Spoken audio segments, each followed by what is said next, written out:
예, 그렇습니다. 라오디게아 교회의 치명적인 질병은 말씀드린 것처럼 경계가 없는 시대를 살아가는 그런 사람들에게 일종의 영적인 창난 증세가 있다는 것입니다.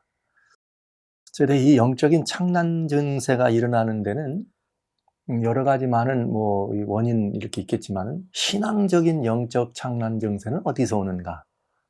대부분에서 이 두 가지 구원에 관한 성경적 이해에 대한 오해에서 온다는 생각을 하게 됩니다. 무슨 말인가 하면, 성경에 이야기하고 있는 이 종교는 오로지 두 가지 종류의 종교만 있어요. 그 두 종교라는 건 무엇인가 하면, 하나는 전적으로 은혜를 믿음으로 말미암는 구원이 있다. 또 다른 하나는 무엇인가? 그것은 이제 행위 구원입니다. 은혜로 우리가 그 하나님의 사랑을 믿는 믿음을, 은혜로 얻는 이 구원에서 얻을 때는 하나님의 주권적인 사랑, 하나님의 주권적 은혜를 믿는 사람들입니다. 그러나 사람들은 조금 이 하나님에 대한 이 개념과 관념 속에 우리 하나님을 그런 주권적 이런 이것보다는 이렇게 좀 도덕적인 상벌 규정이 분명하고, 그래서 이렇게 잘하면 상이 있고 못하면 벌이 있는 그런 이 도덕적인 가치를 기준으로 하나님을 생각하는 데서 오는, 그런 데서 비롯된, 사실 사단, 하늘에서부터 시작된 그 사단의 범죄였습니다만, 그것은 행위 구원이었습니다. 이 세상의 모든 이 종교를 총망라해서 오로지 기독교에서만 은혜를 믿음으로 얻는 은혜 구원이 주장되고, 기독교의 모든 이 세상에 있는 종교들은 대개 그 가치가 행함으로 얻는, 뭔가 하나님께 신적 대상에게 잘 보여서 은혜를 얻고 잘 보여서 상급을 받는, 복을 받는 그런 이 신앙의 이 모습인 것을 우리가 알고 있죠. 자, 그런데 왜 라오디게아 시대에는 이런 이 모습들이 있을까? 왜 이런 이 영적인 창난 증세가 있을까? 여러분, 교회는 은혜 구원이 그 중심 주체입니다. 근데 이 교회 안에 있으면서 은혜 구원에서 어느 정도인가 우리도 모르는 사이에 뭔가 좀 행함이 있으면 더 멋있어 보여요, 구원의 모습이. 뭔가 좀 이렇게 잘 보이고, 하나님 앞에 뭔가를 예쁨 보여서 하나님께 더 이렇게 귀한 것들을 이렇게 얻을 수 있고, 복된 그런 것들을 가질 수 있다고 생각하는, 누구라도 가져볼 수 있는 그런 일이죠. 그런 데서 오는 이런 이 구원에 은근히 끌려 들어가는 율법주의적인 행위 구원을 우리는 보게 됩니다.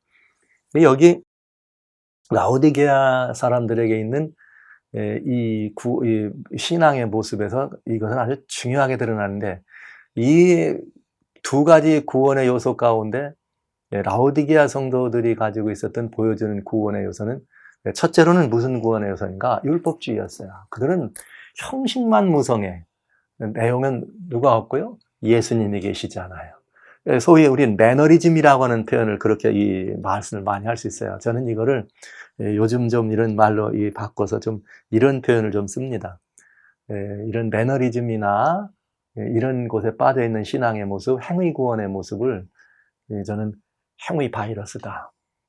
율법주의적인 바이러스입니다. 이게 아주 기독교 신앙 안에 큰 면면이 까쳐 들어와요. 이게 사실은 사람들한테 이게 좀 갖추면은, 뭔가 이렇게 모양을 갖추면 근사해 보이잖아요. 그리고 또 구원 얻은 것 같잖아요. 뭔가 사람들에게 좀 이렇게 보여줄 게 있는 것 같고. 여러분, 속지 마십시오. 이 행위 구원, 율법주의 구원 있는 이 행위 바이러스, 율법주의 바이러스는 겉으로는 멋지게 보일 수 있어요. 그러나 결국은 자기도 죽고 같이 있는 다른 사람도 죽게 합니다. 이 아주 무섭고 치명적인 그런 바이러스입니다. 이런 이 바이러스에 우리가 감염되면 그건 아주 위험해지죠. 두 번째, 이 바이러스에 대해서는 우리가 뭘 볼 수 있냐면, 로마서 10장 3절에 보면 사도 바울이 그런 표현을 해요.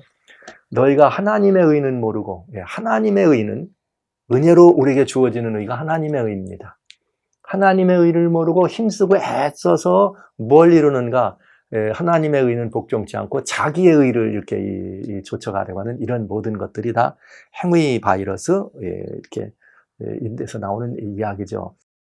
배격해야 될, 여러분, 하나님의 율법은 마땅히 존중돼야 되고 마땅히 우리가 순종으로 이 하나님의 이 율법을 이렇게 잘 보존해야 합니다. 그러나 여러분, 율법주의는 안 됩니다.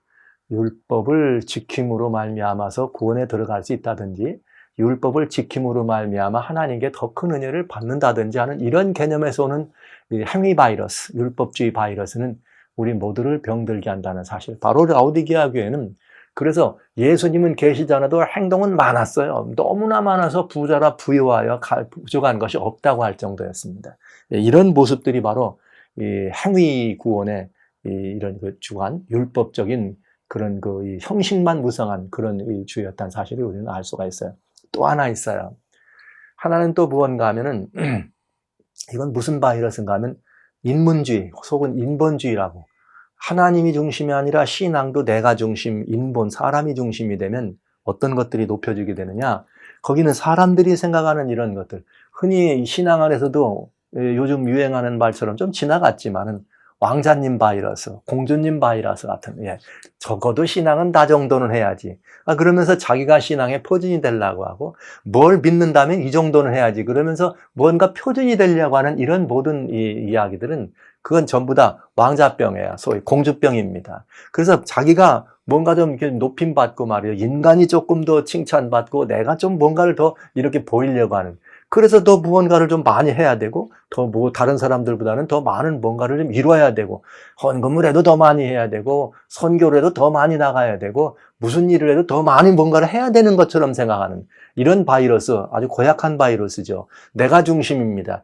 나를 알아주면 기분이 좋고, 나를 알아주지 않으면 신앙도 좀 시들어가는 이런 공주 바이러스, 왕자 바이러스가 교회 안에 편만에 있다는 사실을 여러분 우리가 인정할 때 라오디게아 상태에서 벗어날 수가 있겠습니다. 여러분 아시는 것처럼 그 사도행전 12장에 보면은 도로 사람들이 싸르러 들어 이스라엘 와요. 그때 임금이 누구였냐면 헤롯 임금입니다. 그래서 헤롯 임금이 말이죠. 도로 사람들 이방 사람들 아닙니까? 그 사람들이 싸르러 들어오는데 이 도로 사람들이 말이죠. 그냥 쌀을 더 많이 얻어갈 요량으로 헤롯이 뭐 좀 나와가지고 얘기하니까 와 우리가 하나님의 소리를 듣는 것 같습니다라고 헤롯을 막 칭찬했더니 헤롯이 그만 너무 좋아가지고 그 사람들한테 여러 가지 선을 베풀어요. 그러나 그날 바로 영광을 하나님께 안 돌린 헤롯이 그만 벌레에 물려가지고 그날 그는 죽게 됩니다. 여러분 이것처럼 사람들이 마땅히 하나님께 돌려야 될 영광, 마땅히 하나님께 올라가야 될 그럴 영광들을 하나님께 돌리지 않고 사람이 차지하고 내가 중심이 되고 주님 계셔야 될 자리에 내가 중심이 되는 이런 모습들은 전부 인본주의 바이러스예요. 오늘날 이 시대의 마지막 라오디게아 시대에 하나님의 몸된 교회를 치명적으로 병들게 하고 있는 이것들이 바로 이런 인본주의 바이러스라고 하는 것. 제가 말씀드렸습니다만 이 포스트 모더니스트들의 이런 부분들 아주 치명적입니다. 아주 치명적인 이런 이야기죠. 자기 PR 시대. 내가 중심이 돼야 되고 내가 모든 것들의 가치의 기준이 돼서 하나님이 계시지 않는 인본이 중심이 된 이런 모든 것들은 다 따지고 보면 행위 구원의 형태소일 뿐만 아니라 그것들은 다 하나님 앞에는 다 더러운 옷 같아 낡아져가는 그런 이 들풀과 같은 그런 이 모습인 것을 우리는 알게 됩니다. 이런 이 모든 것들, 그게 라오디게아의 치명적 질병이었습니다. 그래서 이런 라오디게아 질병을 우리가 잘 생각해 보면 오늘날 이 시대의 교회를 잘 볼 수 있어요. 우리가 눈을 돌려 내 교회, 우리 교회를 보는 것입니다. 우리 교회는 과연 이런 요소가 없는가? 율법주의적인 요소가 있으면은 그런 교회는 그저 정죄하길 일삼아요. 사람들에게 표준 내놓기를 일삼죠. 하나님의 표준이 아니죠. 인간의 의는 다 구분잣대로 구분의라 바른 배 만점짜리가 없습니다. 그러나 이것을 가지고 사람들을 정죄하고 사람들을 판단하기 시작합니다. 그럼 그 교회는 이제 처음에는 그런 교회는 다 사랑이 없는 모습으로 드러나지요. 그러니 아무런 신앙생활에 성숙이 도모될 수가 없는 것입니다. 그런가 하면 또 어떤 교회들은 이런 교회가 있죠. 또 이번에는 인간적인 어떤 것들이 높아져 가지고 말이죠. 어떤 유명한 사람이라든지 훌륭한 어떤 분이나 아니 이런 분들이 신앙의 중심이 되거나 교회의 주축가 돼 가지고 아주 대단히 많은 그 인간적인 높임과 인간적인 어떤 그런 이 추앙되는 것을 내놓으면서 그런 것들을 추구하는 것이 신앙의 모습인 것처럼 그런 모습이 교회 안에 가득 찼다면 그건 인본 중심이요 인본주의입니다. 하나님의 말씀도 사람들의 철학과 별난으로 이해할 수 있는 게 아니라는 말씀이죠. 그런 부분들. 자, 이제 문제는 이것입니다. 라오디게아 시대 교회에게 하나님이 이런 치명적인 질병이 있다는 것을 보여주셨어요. 그러면 그것을 보여줬으면 칭찬이 없는 라오디게아 교회는 하나님께서 무엇으로 이런 교회에 대한 처방전을 내렸을까? 성경은 이 교회에게 이런 처방을 내립니다. 자, 주님은 18절에 3장 18절에 내가 너를 권하노니 내게서 불로 연단한 금을 사서 부여하게 되라. 내게서 불로 연단한 금을 사서 부여하게 되라. 이렇게 말씀하시네요. 여러분, 이 모든 것을 가졌다고 말하는, 다 부족하여 부족한 것이 없다고 말하는 이런 사람들에게 하나님은 말씀하시기를 너 아무것도 아니야. 금 사서 부여하게. 이렇게 말씀하세요. 이게 치료제였어요. 여러분, 금이라고 하는 것은 모든 부의 상징이에요. 가장 귀한 가치가 있는 것입니다. 그렇다면 여러분, 이것이 신앙인들에게 주시는 하나님의 권면이라면 하나님께서 우리들에게 주시는 이 가치 가운데 가장 귀한 건 무엇일 것 같아요? 역시 금이라고 표현할 수 있겠죠? 근데 성경에는 이렇게 말씀하였습니다. 무엇이 가장 귀하고 무엇이 가장 의미가 있는 가치일까? 갈라디아 성경 하나님 말씀 5장 6절에는 갈라디아라고 하는 성경 하나님 말씀 5장 6절에는 무슨 말씀이 있는가 하면 이런 말씀이 있어요. 그리스도 예수님 안에서는 할례나 무할례가 다 효력이 없다. 예수님 안에서는 할례나 무할례가 다 효력이 없다. 오로지 가치가 있다면, 오로지 의미가 있다면, 그것이 효과가 있다면 그것은 무엇인가?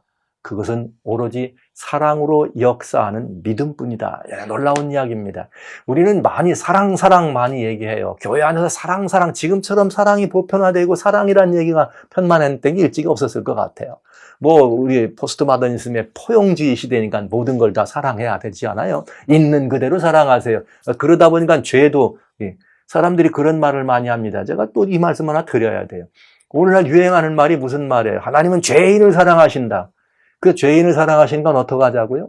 그래서 늘 나오는 말이 이런 말 하죠. 그래서 죄가 더한 것에 은혜가 더하다. 여러분, 그건 그런 의미하고는 전혀 상관없는 말입니다. 그게 정말 인본주의 발상이에요. 휴머니즘적 발상. 여러분, 하나님이 죄를 사랑하십니까? 아닙니다. 하나님이 죄인을 사랑한다고 하는 말, 틀린 말은 아닙니다. 그러나 여러분, 여기 아주 중요한 함정이 있어요. 하나님이 사랑하시는 것은 사람이에요.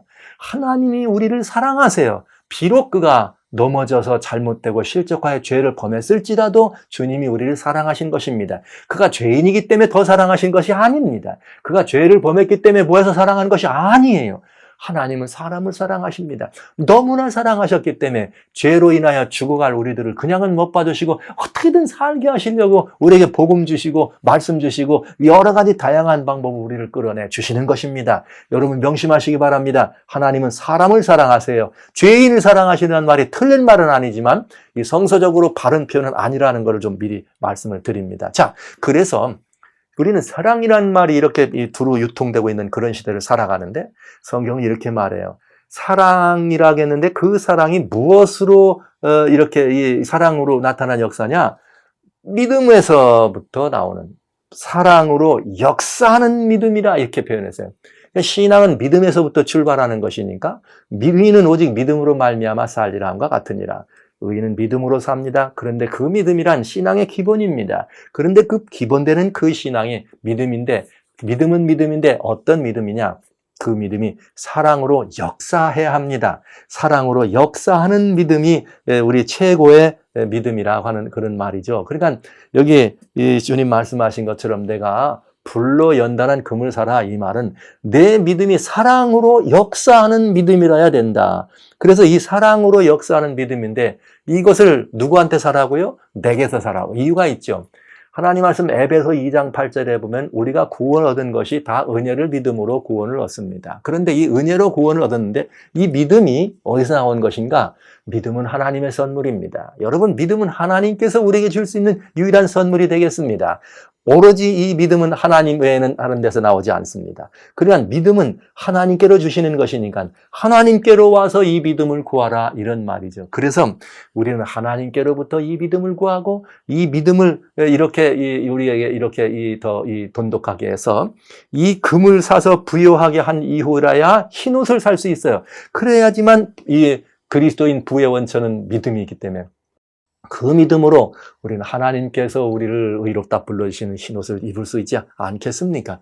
그런데 여기에 이 그리스도인들의 진정한 부여는 여기 야고보 2장에 보면은 아주 중요한 이 지적을 이 야고보 성경 2장의 5절에 그런 말씀을 하세요. 뭐라고 말씀하시는가 하면 이렇게 말씀하십니다. 내 사랑하는 형제들아 들을지어다. 하나님이 세상에 대하여는 가난한 자를 택하사, 우리 다 이 말씀 알죠? 세상에 대해서는 가난한 자를 택하사 무엇에 대하여 부여하게 했느냐? 믿음에 대하여 믿음에 부여하게 하시고 자기를 사랑하는 자들에게 약속하신 나라를 위협으로 받게 하셨다. 여러분, 우리의 부요함은, 그리스도인의 부요함은 믿음의 부요함입니다. 믿음을 활용하고 믿음을 사용해서 믿음으로 우리는 천국의 부요를 누리는 것입니다. 믿음으로 우리는 이 땅에 살고 있지만 하늘을 소유한 사람 됩니다. 믿음으로 우리는 이 땅에 살아서 여러 가지 다양한 일을 이루지만 하늘의 역사를 섬기는 사람들입니다. 하늘, 그 모든 역사를 내 것으로 가질 수 있는 유일한 조건은 믿음입니다. 그래서 우리는 이 믿음으로 부유한 사람들이 돼야 돼요. 믿음으로 부유한 사람 되는 이것이야말로 사람의 어떠한 행위, 사람의 어떠한 것으로도 이것을 감당할 수 없게 되겠습니다. 그러니까 여기 주님께서 말씀하신 것처럼 금을 사서 부유하게 한다는 말은 우리가 흰옷을 살 수 있는 근거가 되는 것인데, 부유하게 된다는 말은 하나님께서 은혜로 주시는 그 믿음을 하나님께로 나가서 그 믿음을 구하고 하나님께로부터 얻은 그 믿음을 우리가 또 이 믿음을 이 경험 속에서 믿음을 활용하고 경험 속에서 믿음을 더 많이 이 주님 앞에서 드러내고 보임으로 말미암아 믿음 안에서 부유한 사람이 될 수 있다. 그럴 때 비로소 우리는 천국을 소유한 사람의 이 삶을 살아갈 수가 있게 됐습니다. 그리고 여기 뭐라 그랬는가? 흰옷을 사서 입어 벌거벗은 수치를 보이지 않게 하라. 여러분, 이 흰옷을 사서 입어 벌거벗은 수치를 보이지 않게 하라. 이 말은 이 성경에 나오는 한결같은 모든 원칙은 그 흰옷으로 얘기할 때는 의의 옷이에요. 그러니까 이것은 뭐 일관되게 나오는 그런 일이, 사람의 행위로는 의를 이룰 수가 없습니다. 아까 제가 말씀드렸어요. 라오디게의 치명적인 질병은 무엇이라고요? 행위구원, 율법주의 같은 행위구원, 인본중심이, 이런 것으로는 구원에 들어갈 수가 없습니다. 그런 구원에 들어갈 수 없어요. 그런 것으로는 의를 얻을 수 없습니다. 하얗게 우리는 의롭다함을 얻을 수 없습니다. 용서를 얻을 수 없다는 이런 말씀이죠. 그래서 여기 이사야라고 하는 성경 64장 6절에는 인간의 행위는 다 부정하여 다 낡아가는 그런 옷과 같다. 부정해서 잎사귀 쇠폐해가는 것과 같다. 이렇게 표현했어요. 그런데 하나님께로 나가서 우리가 믿음을 구할 때 믿음으로 하나님께 또 나아가서 주님, 우리를 믿음을 주십시오. 주여, 나를 좀 내게 믿음을 좀 더해 주세요. 주님께서 옛날에 이 땅에 계실 때 많은 사람들이 자기 아이들 병 고치러 와가지고 주여 이렇게 내게 믿음 주십시오. 또 아픈 사람들 가면 우리에게 믿음 주십시오 하던 것처럼 하나님께 이런 믿음을 구할 때, 또 믿음으로 하나님께 나가면 하나님이 우리에게 주시는 선물이 있습니다. 그 하나님이 주시는 선물이 무엇인가? 이사야 61장 10절에는 하나님의 선물은 우리들에게 뭐라 하겠냐면, 이사야 61장 10절, 내가 여호와로 인하여 크게 기뻐하며 내 영혼이 인하여 하나님으로 인하여 크게 즐거워합니다. 그는 왜 그런가? 이는 그가 내게 구원의 옷으로 내게 더하시며 의의 겉옷으로 내게 더하셨다. 얼마나 아름다운 옷이냐면, 마치 얼마나 아름다우냐면 신랑이 사모를 쓰고 신부가 자기 보물로 단장한 것 같더라. 그러니까 신랑 신부가 사모간대를 썼다, 보물로 단장했다는 말은 결혼 예식이죠. 사람들이 살아갈 때 가장 예쁘고 가장 아름답고 가장 복된 옷을 입었다면 결혼식장 올라갈 때 아니겠어요? 근데 성경은 이렇게 말했습니다. 우리가 하나님께 나갈 때 하나님이 우리들에게 주시는 이 복된 옷, 이 의의 옷을 우리는 입을 때 그것은 구원의 옷이요 의의 옷이다. 하얀 흰옷으로 우리들에게 설명하면서 이런 이 모습을 우리들에게 보여줬습니다. 우리는 언제 이 옷을 입는가? 하나님께 나가면 이 옷을 구할 수 있어요. 언제 이 옷을 입는가? 성경에 이 옷을 입을 수 있는 방법은 두 가지가 있어요. 하나님을 모르던 사람들은 갈라디아 3장 27절에 뭐라고 나와 있는가 하면, 우리가 다 예수님을 믿음으로 말미암아 예수 그리스도와 합하여서 뭐로 옷을 입느냐? 그리스도로 옷 입습니다. 이게 구원의 옷이죠. 그리스도로 없습니다. 그런가 하면 여러분 아시는 것처럼 이 두 아들이 있었어요. 탕자 이야기입니다. 이거 다 같은 아버지의 아들들입니다. 근데 이 아버지, 이 같은 이 살다가 아버지의 재물을 많이 축내고 돌아온 아들에게 아버지는 돌아온 아들에게, 여러분 기억하십시오. 돌아온 아들에게, 아버지 앞에 있다가 나갔다가 다시 돌아온 아들에게, 멀리 갔지만 그저 다시 회개하고 돌아온 아들에게 하나님은 다시 이 새 옷을 입혀주셔요. 여기 주님께서 그에게 이 옷을 입혀주시는 이 장면을 우리는 보게 됩니다. 이 옷은 하나님께서 우리들에게 입혀주시는 옷입니다. 예수님을 믿음으로 말미암아 주님께서 우리에게 주신 구원의 옷이요 용서의 옷이란 사실을 알 수가 있죠. 그러니까 라오디게아 성도들은 말은 무성하고 신앙적 행위, 즉 종교적인 이 행동은 많았고 종교성 있는 모든 역사를 많이 섬겼지만 그들에게 없었던 것이 있어요. 예수님이 없었던 거죠. 고로 의의 옷을 입을 수 없었습니다. 고로 구원의 옷을 입을 수가 없었다는 얘기입니다. 그런 다음에 여기 뭐라 그랬는가? 그것만 가지고는 되지 않아요. 안약을 사서 눈에 발라 보게 하라. 이런 말이 있네요. 안약을 사서 눈에 발라 보게 하라. 여러분, 병든 사람에게 치명적인 일은 언제가 가장 치명적인 그런 모습이냐면, 아픈 사람이 아픈 걸 알면 의사에게 가요. 가서 의사에게 아픈 걸 보이고 치료를 요구할 수 있죠. 또 의사 선생님은 그가 아픈 걸 진단해 주면서 아픈 줄 알고 치료를 받기 위해서 마음을 쓸 수 있습니다. 그러나 병자에게 가장 치명적인 이 불치병은 뭐냐? 자기가 아프다는 사실, 병든 사실을 모르는 것이에요. 약은 환자가 아프다는 사실을 알 때 필요한 것이지, 약은 환자가 아프다는 사실을 모를 때 필요하지 않습니다. 의원도 마찬가지 일이겠죠. 근데 또 이 영적인 부분에서도 마찬가지예요. 마태복음 23장 24절에는 하나님이 소경된 인저자들아 이렇게 표현해요. 하나님께서 소경된 인저자들을 설명하면서 무슨 말을 하냐, 하루살이가는 이렇게 눈에 보이는 것처럼 걸러내면서 약되는 말이죠. 그냥 꿀떡꿀떡 이렇게 마신다. 그냥 크고 더 험악한 이런 나쁜 것들은 못 본 척하고 마셔가면서 진짜 별거 아닌 것들은 걸러내는 이런 이 사람들을 소경된 인도자, 그리고 치명적이고 지독한 그런 영적 질병에 들어있는 사람들을 설명하죠.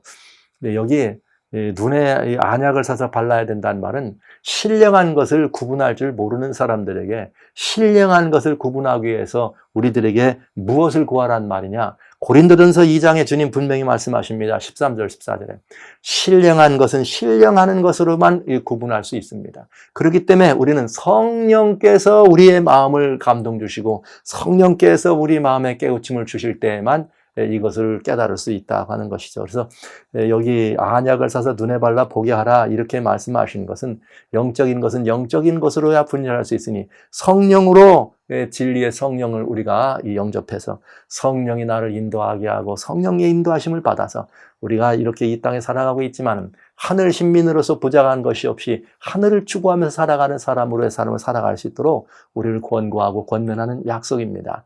안약, 이것은 아주 중요한 것입니다. 영적인 식별력에 관한 문제인 것입니다. 성령께서만이 우리들에게 이 모든 것들을 더해 주시고 우리를 그렇게 인도해 주실 수 있는 대단히 중요한 정말 이 역사의 이 부분이죠. 여기 라오디게아 시대의 사람들에게 분명히 성경은 이렇게 말하고 있습니다. 성령을 구하라고요. 자, 여기 이 처방을 보니까 여기 굉장히 중요한 의미가 있어요. 믿음을 주님께서 구하라. 지금 라오디게아 시대 사람들은 행함은 있으나 믿음이 없다. 그 다음에 이 흰옷을 사서 입어라. 믿음이 없으니까 예수 그리스도를 믿음으로 말미암아 없는 그 구원과 용서의 겉옷이 없는 거죠. 예수님이 안 계시다는 말씀이죠. 그 다음에 예수님이 또 우리 안에 들어와 계시지 않으시니까 주의 성령께서 우리를 통해 역사하시지도 못한다.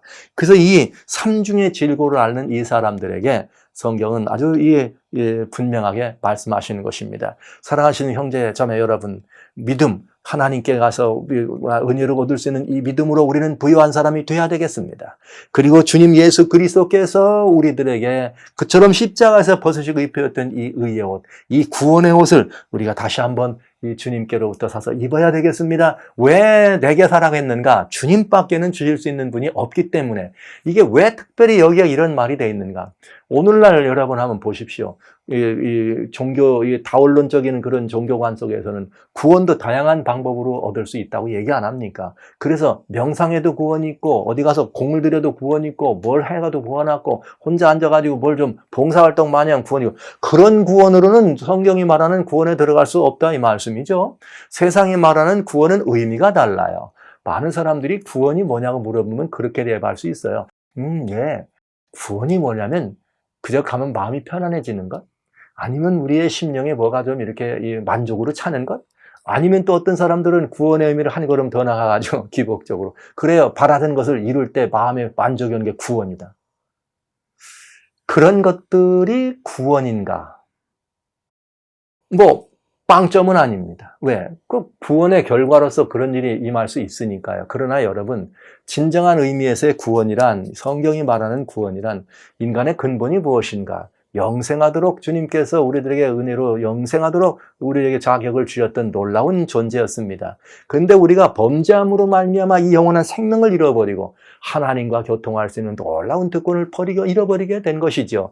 구원이란 죄사함으로 말미암아 얻는 영생을 회복하는 것이 성경적인 우리들에게 구원이에요. 그렇게 해서 우리로 하여금 신의 성품에 참여하도록 되는 것이 성경적인 의미의 구원이란 말씀이죠. 따라서 이런 구원을 우리가 얻기 위해서는 오로지 예수 그리스도 외에는 없습니다. 그런데 오늘날 이 시대는 이렇게 예수님밖에 없다고 말하면 근본주의자라 그래요.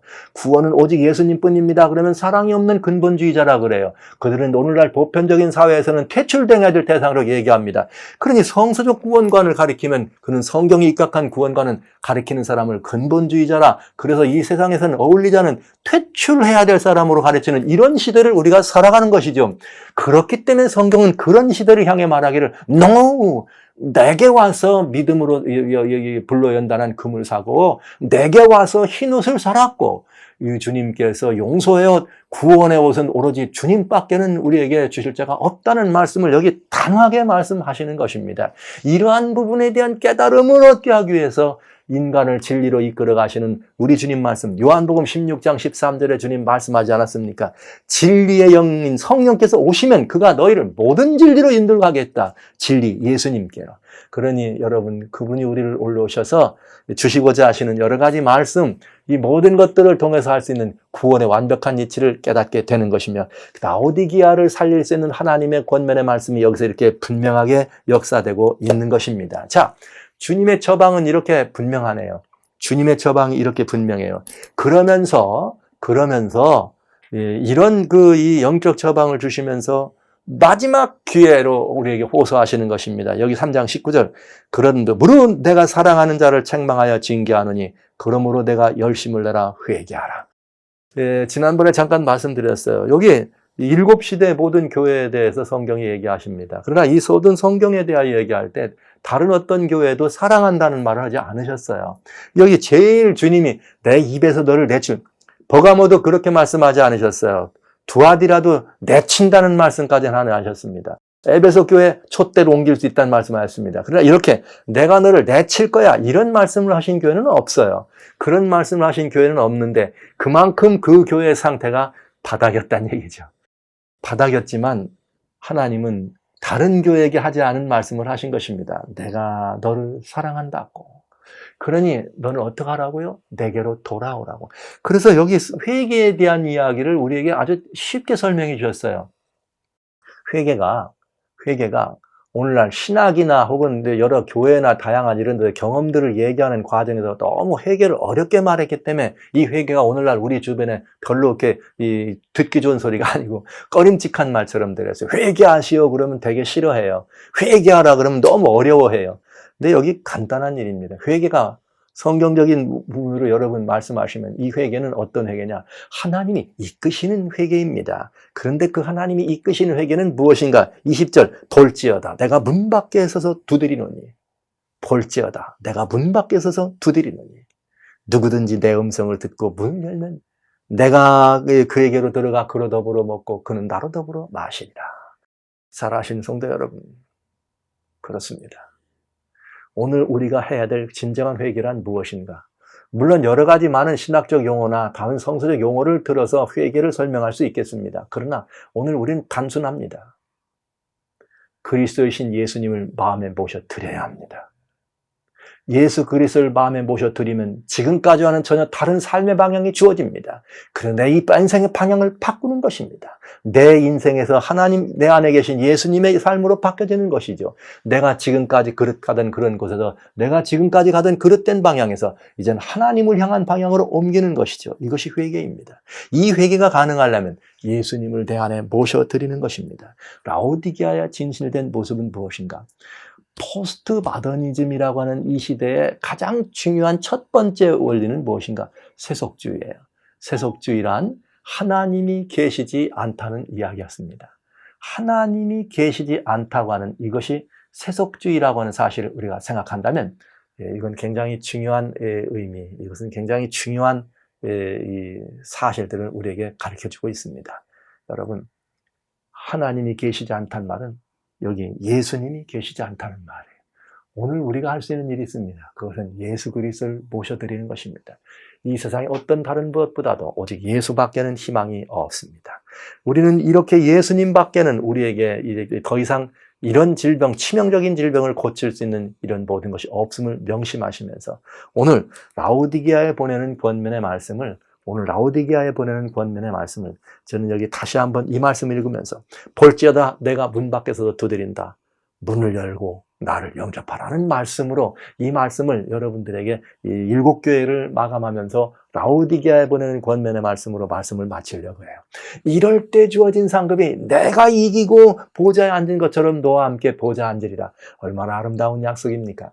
가장 바닥으로 떨어진 것 같은 그런 곳, 가장 이렇게 이 밑으로 떨어진 것 같은 이런 이 시대를 향하여 주님 말씀하시는 것입니다. 여러분 이기고 승리해서 하나님께 보좌에 앉는 그 비결은 한 가지입니다. 단 한 가지입니다. 그것은 어쩌면 이 세상의 가장 긴박한 필요에 대한 대답이기도 합니다. 무엇이 오늘날 이 시대의 가장 긴박한 필요인가? 그것은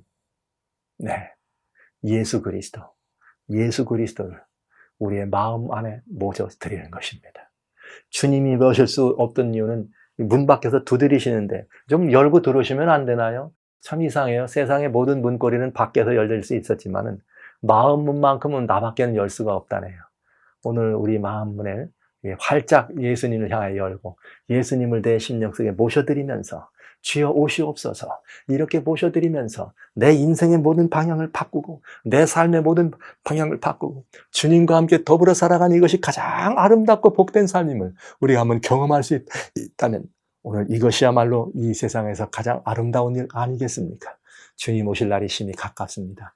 오늘 우리가 주님과 더불어 함께 가깝게 지내는 경험이 없이는 주님 그날 오셨을 때 그날 우리가 하늘에 가서 하나님 앞에서 예수님하고 같이 영원토록 살 거예요. 그런데 여러분 한번 상상해 보십시오. 여기서 친하지도 않게 가깝기도 않게 지냈는데 예수님하고 그날부터 갑자기 가까워질 수 있습니까? 아니죠. 여러분 지금부터 예수님하고 친하게 돼야 돼요. 지금부터 예수님하고 가까워져야 돼요. 그래야 이게 라오디게아 시대를 살아가는 사람들이 가진 특권이 되기도 하는 것입니다. 지금부터 예수님하고 친하게 지내야 주님 오셔서 하늘에 같이 갈 때 그분과 더불어 사는 것이 행복이고 계속 천국을 이루지 않겠습니까? 지금도 이미 주님과 여기서 같이 계시면 여섯 천국 이룬 사람이 계속 천국 이루는 것이죠. 다시 말씀드립니다. 주님과 함께 동행하여 예서 천국 이룬 사람에게 주님 오실 때 함께 가는 계서 천국을 맞이할 수 있다 이 말씀을 드리는 것이죠. 성도 여러분, 모쪼록 저는 여러분 이 마음 가운데 다시 한번 이 예수 그리스도를 여러분의 심령에 모셔드린 이것이야말로 세상의 어떠한 일보다 가장 긴박한 필요요. 가장 아름다운 역사요. 가장 확실하게 이 모든 것들이 보장되고 확실하게 우리들에게 그 값과 그 모든 상급이 예비된 하나님의 선물이라는 사실을 기억하시면서 성도 여러분 그 때가 심히 가깝습니다.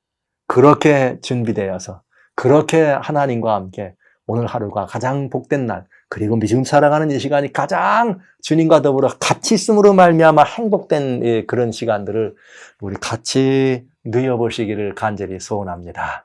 7교회에 보내는 권면의 말씀을 이렇게 해서 여러분들과 같이 마치면서 귀 있는 자는 성령이 교회하는 말을 들을지어다. 여러분 성령께서 저를 통하여서 여러분들에게 예수께로 돌아오라 하시는 이 음성의 말씀을 들으시고 우리 함께 주님이 이기신 보좌로 함께 나가보지 않으시겠습니까? 여러분 모두 그리해 주시기를 주의 이름으로 축원합니다.